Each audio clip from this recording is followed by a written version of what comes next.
You're going to have to take a guess at who came up with this one. Mr. AI and Quantum, Paul Smith-Goodson, the floor is yours. You've got the soapbox.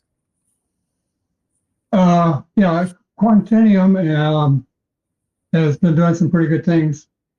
They recently, just in fact, I wrote about it and just published in Forbes today as a project they had with Microsoft using logical qubits, and they reduced the error rate 100x lower error rate with these logical qubits compared to what the underlying physical qubit error rate would be. I think we talked about that before. Yep. But Quantinuum has been moving along. They've set a record here for a new record for quantum volume, and they've also improved their 2-qubit fidelity. It was 99.8%, and now they've moved it up to 99.9%. Qubits are very sensitive to the environment and the lethal, radiation, cosmic rays, things like that will cause it to be an error. So 99.9 is it sounds like a small improvement, but it's actually a big improvement.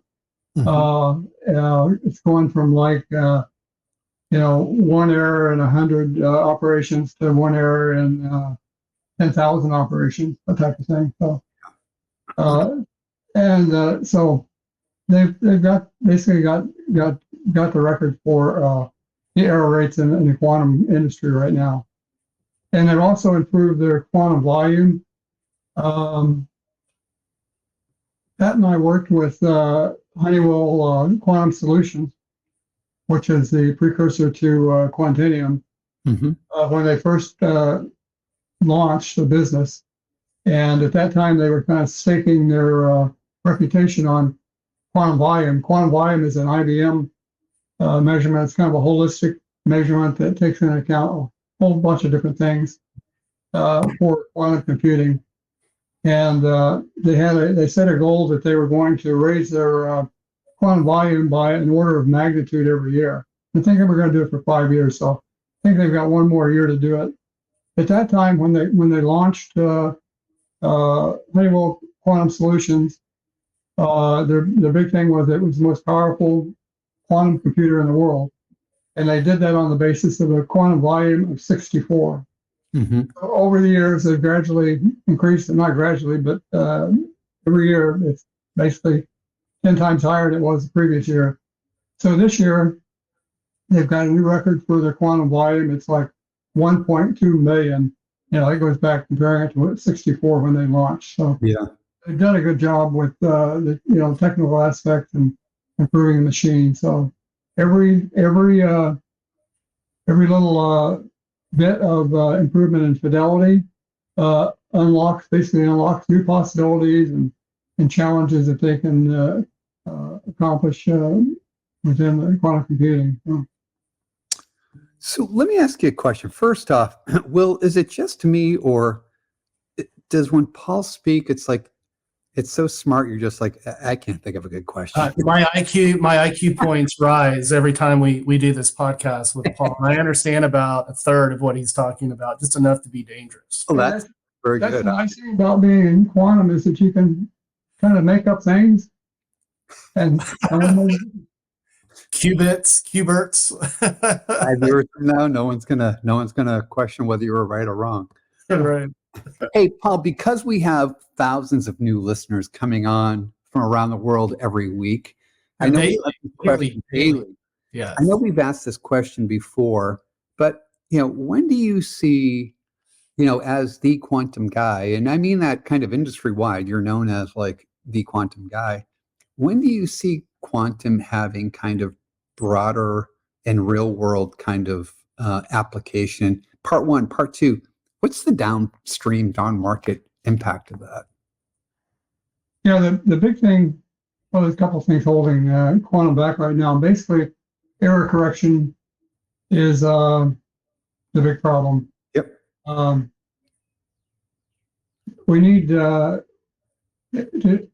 do the real type of computing. We need basically a fault tolerant quantum machine. And that's almost like, that's like, now we've got, we're happy about 99.9% fidelity. What we need is 99.999. Yeah. That's what the goal is. So, and every little bit, it's a struggle, but Quantinuum's got a good architecture.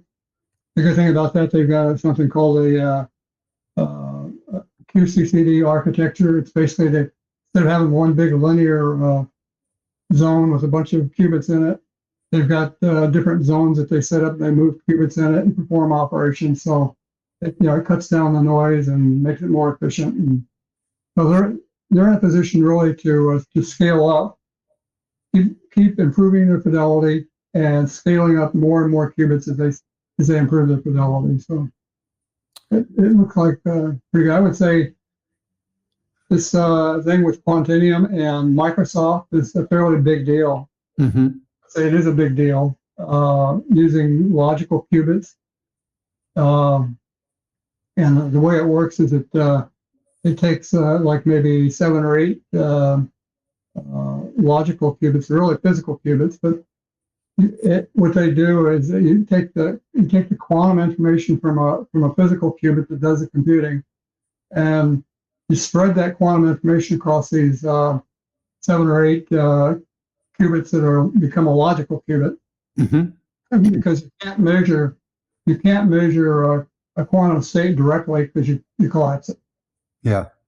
So they use logical qubits. You can measure what's happening to the logical qubits without collapsing any states or anything like that. So as we move along, the goal, I know Quantinuum's goal is that in 2025 they're hoping to have a new processor called the name of it, Helios, and that will have 10 logical qubits in it. So they'll be able to do some really interesting things with that. So. Yeah, you lost me at qubit. Just going to throw that out there, but that's okay. Anyway, things are moving along and doing great.